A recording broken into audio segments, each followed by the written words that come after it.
Another x-ray. Ang kwento naman nito ay wala daw siyang mga symptoms. Wala siyang ubo, wala siyang lagnat, walang hingal, walang hirap ng paghinga.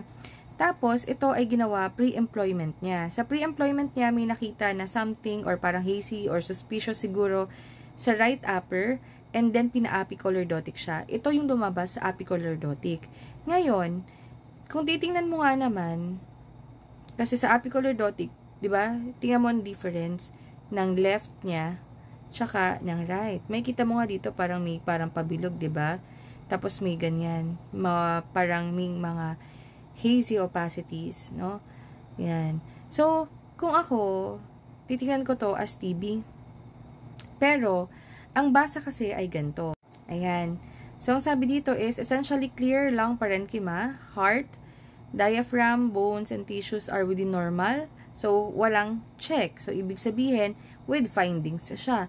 At ang nakalagay dito ay haze densities are seen in the right upper lobe, which is kitang-kita yun naman. Kahit kayo yung tumingin, ba? Diba?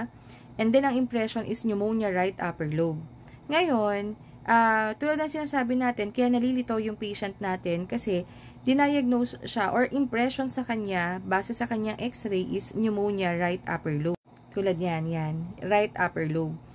Ngayon, tulad ng sinasabi natin or mga nakikita nyo sa mga x-ray, ito po kasi is imaging na. Ito ay parang tutulong sa atin para i-diagnose ng maayos ang patient.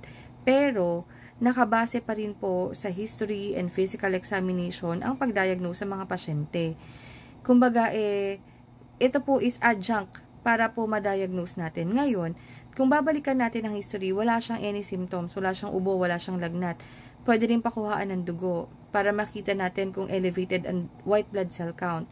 Ngayon, kung halimbawa, hindi ata siya tinreat ng pneumonia. Pina-clearance siya, tapos pinapunta sa pulmonologist, and then ang sabi is, repeat ng x-ray. At ito yung naging repeat.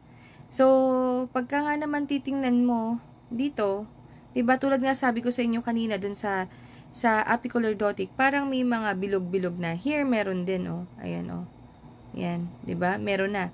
So, yan, pwede yung basahan ng cavitary tuberculosis. Kasi, sa TB natin kasi, mas kita natin sa taas yan. Mas makikita natin yan. Or common nating nakikita yan dyan. Wala pala siyang sinend na official result. So, ang sabi niya, ang diagnosis na sa kanya is TB.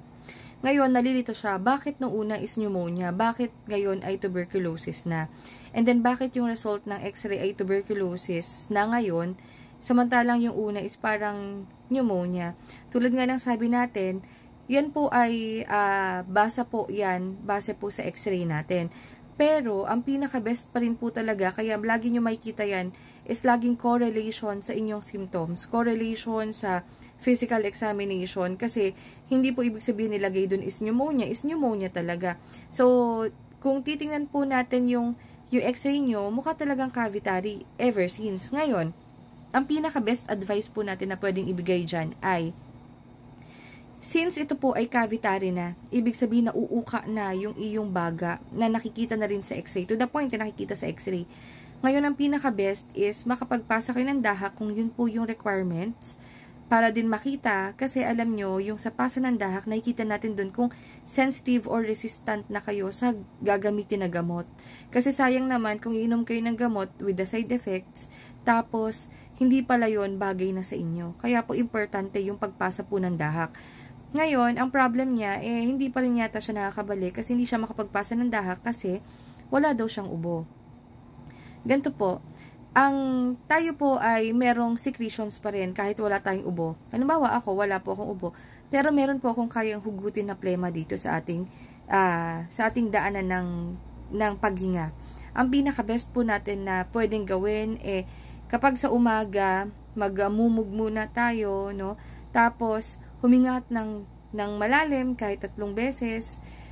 Tapos, dumahak ka talaga. As in, yung uubo ka. Para lang yung plema po na nandito, makuha nyo palabas. Ngayon, kung wala talagang plema, pwede po kayong bumalik din sa pulmonologist nyo. Kasi may pwede pong gawin. Like, pag magpapausok po kayo, or bibigyan po kayo ng medication para po mag-produce kayo ng plema. Para po may makuha kung talagang wala. Pero, most po ng mga patient, akala po nila is wala silang plema kasi wala po silang maidahak or baka hindi po maganda yung pagkakadahak nila. Pero lahat po tayo, kahit walang ubo, ay meron pong kayang idahak na plema.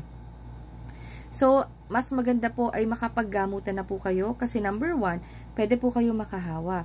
Kapag meron po kayong kasama sa bahay na bata or matanda or kahit sino or kahit asawa or jowa mo, pwede mo yang maihawa. Number 2 is kung makikita nyo talaga yung damage sa iyong baga, hindi talaga maganda. So, mas maganda po ay magamot na po yan immediately.